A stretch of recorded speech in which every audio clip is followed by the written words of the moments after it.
Hello everyone. Previous class में हमने जो है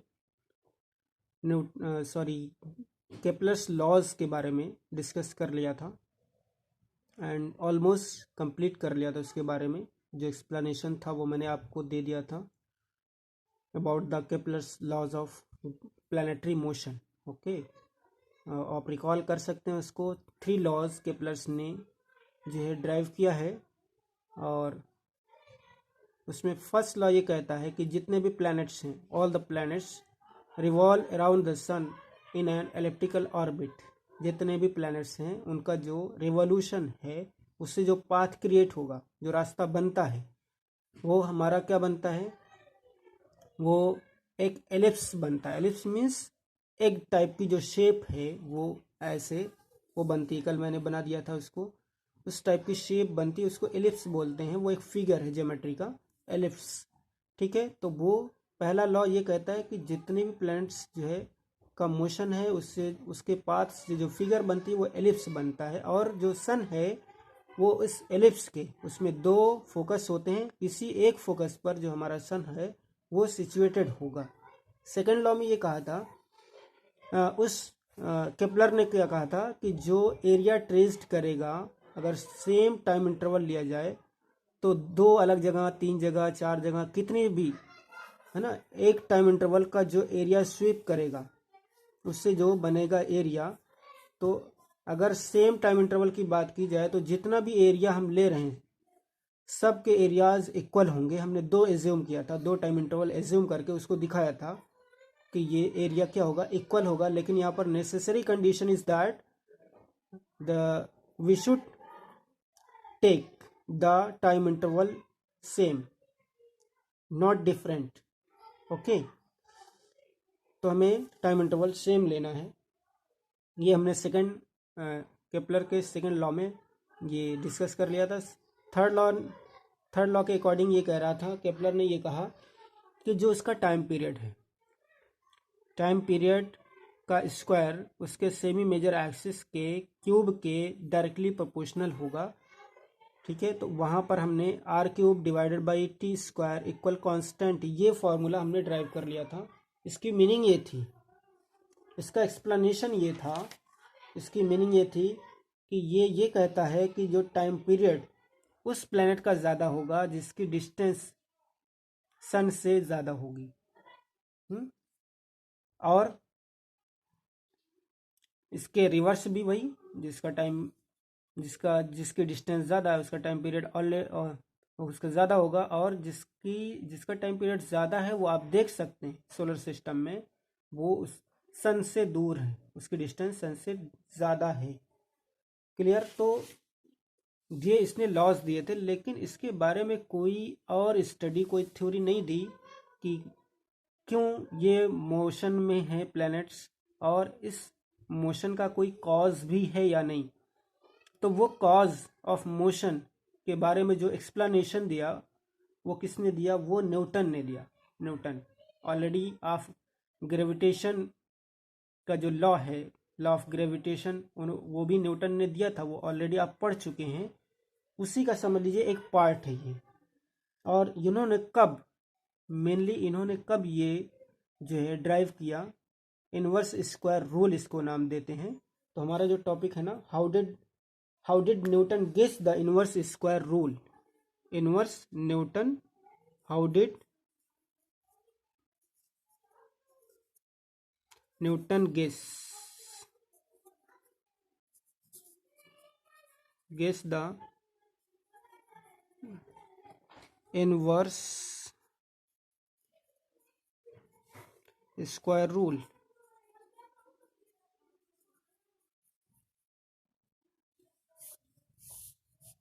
न्यूटन ने कैसे गेस किया इनवर्स स्क्वायर रूल को? इनवर्स स्क्वायर रूल क्या चीज़ है, कैसे इसने जो है इसको जो है एक्सप्लेन किया, किस बेसिस पर किया?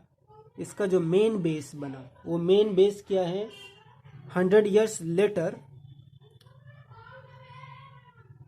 जो केपलर्स ने के थर्ड लॉ दिया था, केपलर ने थर्ड लॉ दिया था अपना, टाइम पीरियड और सेमी मेजर एक्सिस का। इसके बीच में जो रिलेशन होता है वो डायरेक्टली प्रोपोर्शनल होता है टाइम पीरियड का स्क्वायर और सेमी मेजर एक्सिस का क्यूब।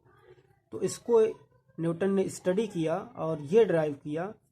क्या ड्राइव किया? इनवर्स स्क्वायर रूल इसने ड्राइव कर दिया, इनवर्स स्क्वायर रूल। लेकिन ये इनवर्स स्क्वायर रूल क्या चीज़ है? एक चीज़ और एज्यूम किया यहाँ पर न्यूटन ने। एज्यूम क्या किया? Assumed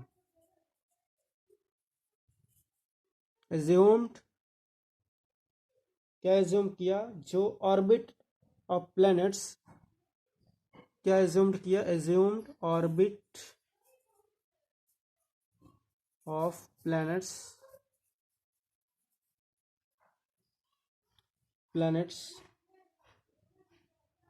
around the sun are circular. ठीक है, सर्कुलर इसने ये एज्यूम किया। इससे जो इसका डेरिवेशन है वो न्यूटन ने डेराइव किया, डेरिवेशन अपना दिया। और इसमें जो हमें डेरिवेशन में नहीं जाना है आज फिलहाल, सिर्फ इतना पढ़ना है कि how did Newton guess the inverse square rule. तो इनवर्स स्क्वायर रूल इसने कैसे गेस किया, किस बेस पर, क्या स्टडी किया? केपलर का थर्ड लॉ स्टडी किया और 100 ईयर लेटर इसने ये इनवर्स स्क्वायर रूल को गिवन जो है हमको दिया। ठीक है, वो इनवर्स स्क्वायर रूल क्या कहता है? क्या कहता है कि gravitational force between any two bodies is, वही जो आपका सेकंड स्टेटमेंट था। इन ये स्टेटमेंट इसका क्या है? इसका स्टेटमेंट ये है इनवर्स स्क्वायर रूल का, the gravitational force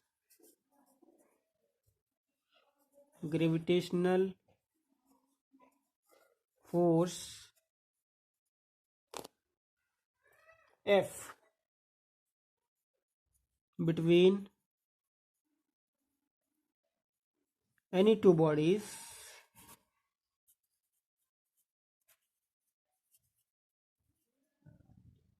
is inversely proportional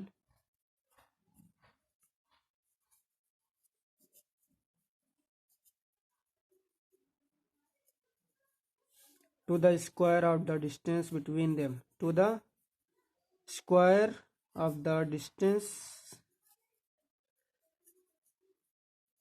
between them। यानी जो आपने न्यूटन्स लॉ ऑफ ग्रेविटेशन में पढ़ा था, F is inversely proportional to 1/d²। Clear? यही चीज क्या कहलाती है? यही चीज इनवर्स स्क्वायर रूल कहलाती। इनवर्स स्क्वायर रूल है ये। लेकिन मेन कॉज क्या बना, जो मेन रीजन बना इस इनवर्स स्क्वायर रूल को जो है जानने के लिए, कौन सा मेन फैक्टर है? वो केपलर का थर्ड लॉ है ना।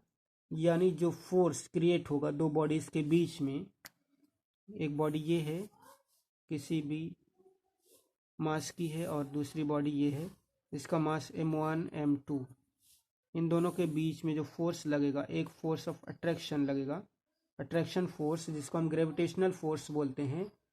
ये ग्रेविटेशनल फोर्स जो क्रिएट हो रहा है ये भी सेम अमाउंट में और ये भी सेम अमाउंट में। ये वाली बॉडी जो है आपको जो फोर्स क्रिएट करेगी सेकंड बॉडी पर, वही फोर्स ये वाली भी करेगी।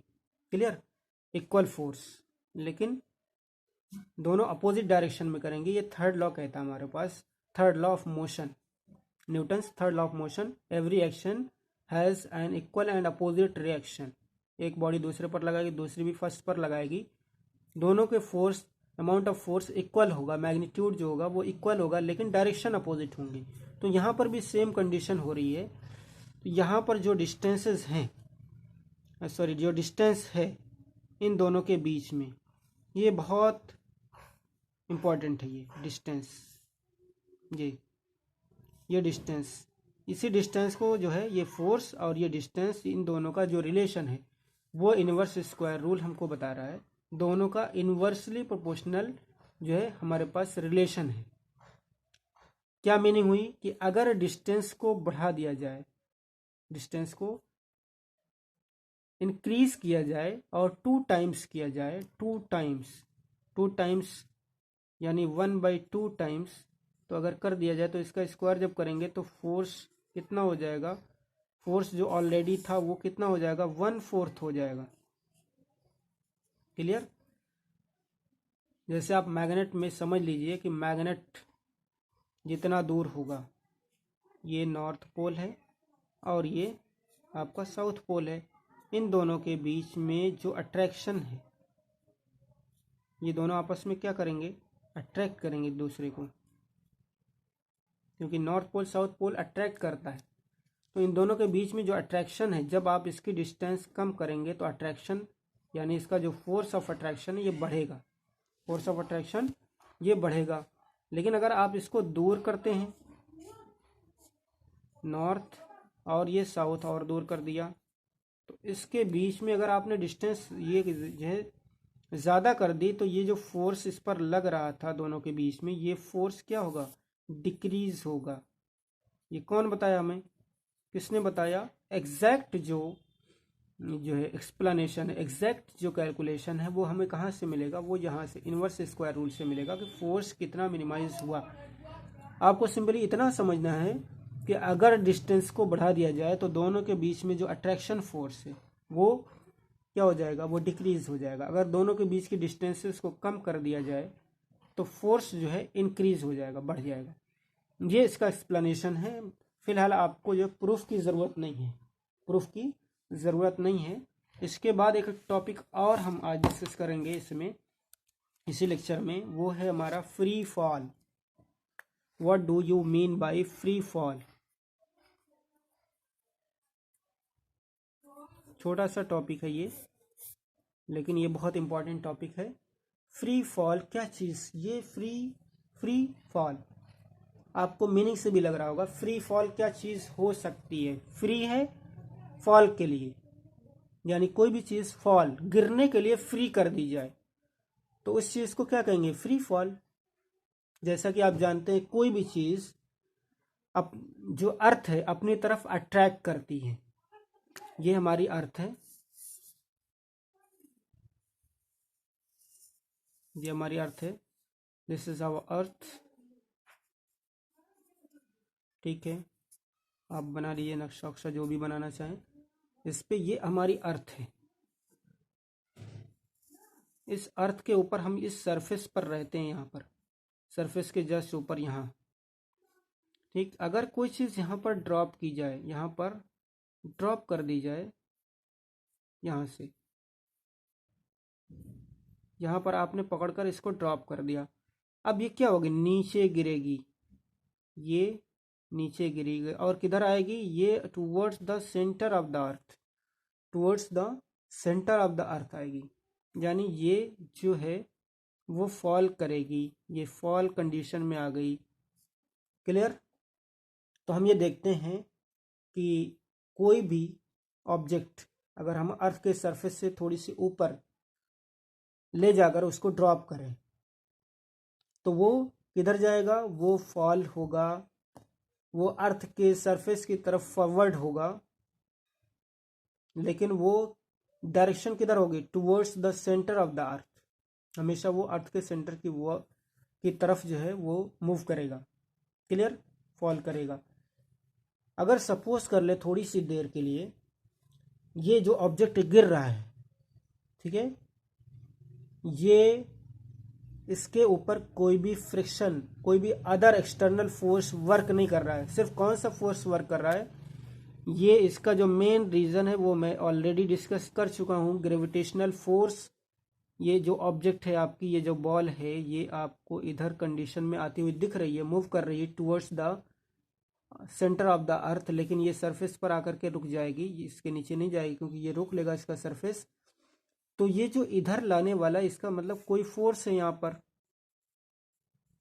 पर कोई फोर्स वर्क कर रहा है। और ये फोर्स कौन सा है, आपको ऑलरेडी पता है फोर्स ये कौन सा है, ये ग्रेविटेशनल फोर्स है। क्लियर, ये कैसा फोर्स है, ग्रेविटेशनल फोर्स। इस ग्रेविटेशनल फोर्स की वजह से ये बॉडी अर्थ के सेंटर की तरफ जा रही है। ठीक है, towards moving, the object is moving towards the center of the earth. What is the reason behind this? The only reason is that there is applied an external force on the ball and which is known as gravitational force. The force is acting, that's why the ball is moving, otherwise it will be at rest. Okay, ये rest पर ही रहेगी, क्योंकि हमें कौन बता रहा है, ये न्यूटन्स ने हमें पहले बता दिया है कि अगर कोई भी ऑब्जेक्ट रेस्ट पर है तो वो रेस्ट पर ही रहेगा। फर्स्ट लॉ ऑफ मोशन याद करिए, until and unless there is no external force applied on it, अगर उस पर कोई एक्सटर्नल फोर्स वर्क ना करे। तो यहाँ भी सेम कंडीशन है, इसका मतलब इस पर एक फोर्स वर्क कर रहा है अगर ये नीचे गिर रही है, और ये फोर्स कौन सा है, इस अर्थ का ग्रेविटेशनल फोर्स है। यानी यहाँ पार्टिकुलरली किसका फोर्स है, इस अर्थ का ग्रेविटेशनल फोर्स है जो इसको इधर अपनी तरफ मूव कर रहा है, जिसकी वजह से ये बॉल नीचे की तरफ गिर रही है, अर्थ की तरफ आ रही है।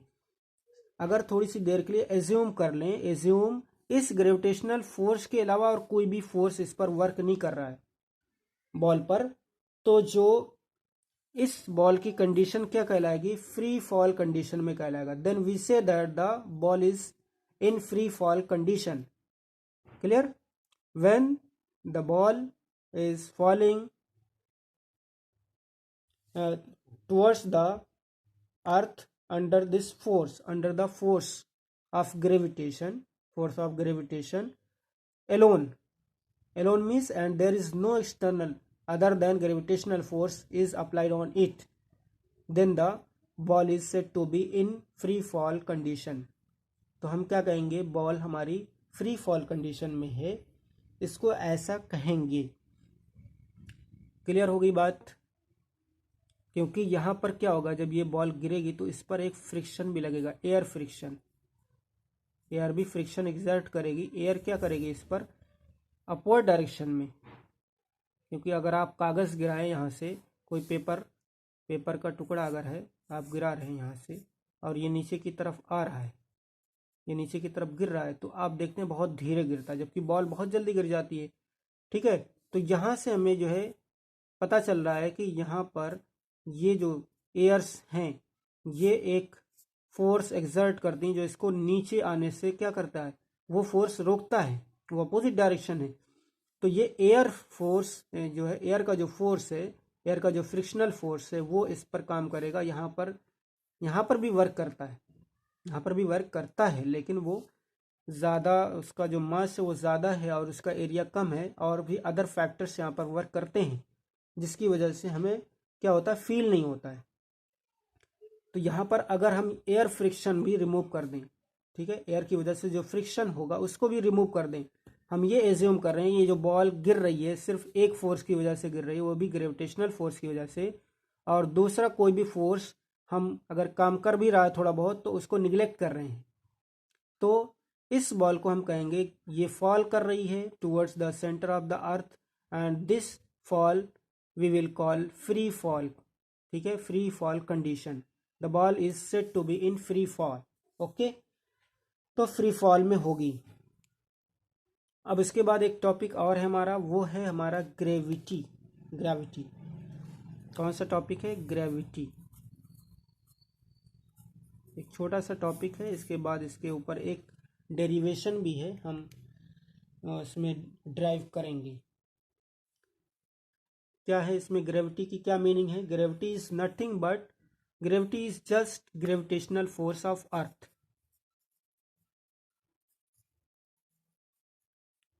Gravitational force of earth.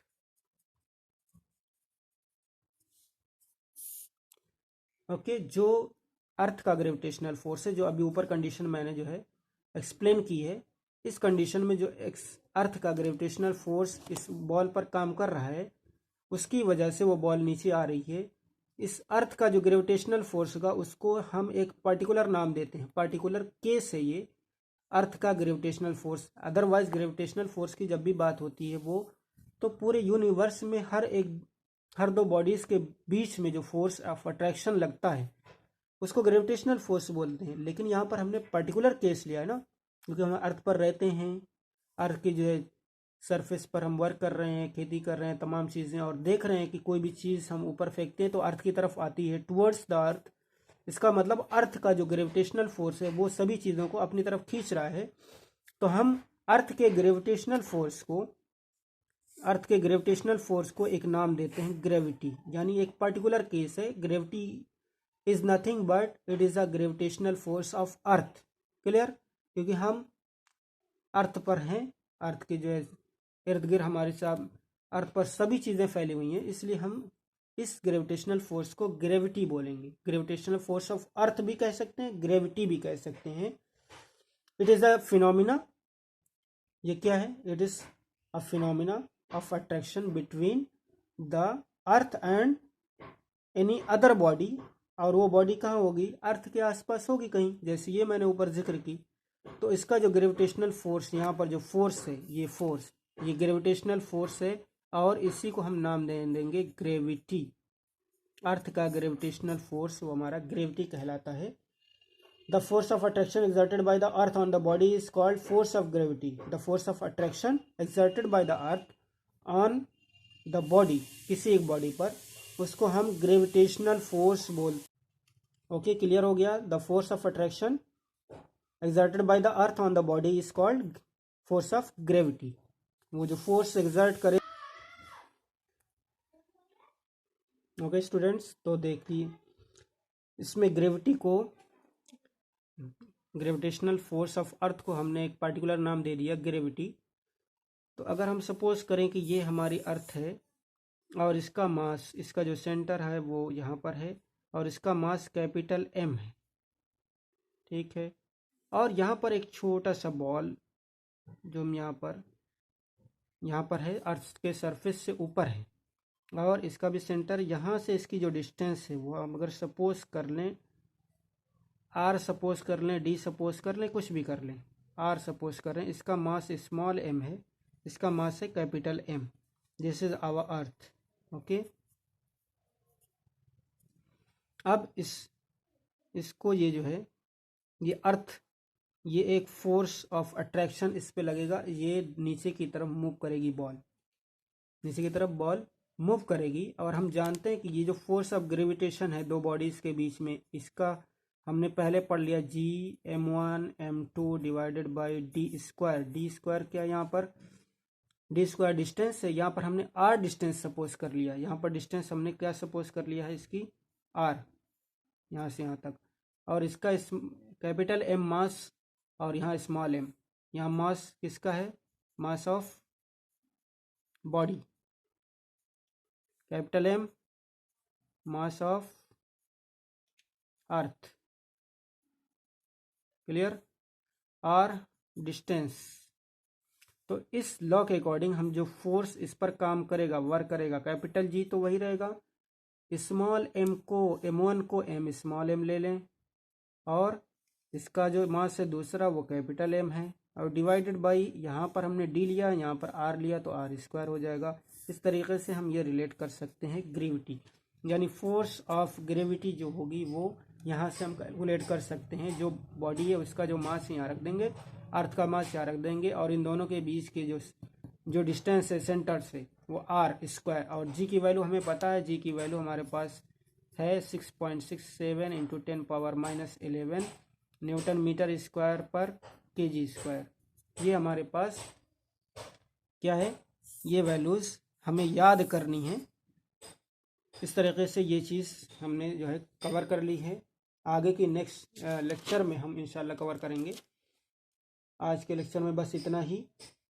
तो आगे के नेक्स्ट लेक्चर में हम कवर करेंगे acceleration due to gravity and relation between small g and capital G. फिलहाल इतना आप लोग पढ़िए, कोई भी प्रॉब्लम आ रही है तो मुझे इन्फॉर्म कीजिए, मैसेज कीजिए, उसको नेक्स्ट लेक्चर में इंशाल्लाह सॉल्व करने की कोशिश करेंगे। Okay, thank you.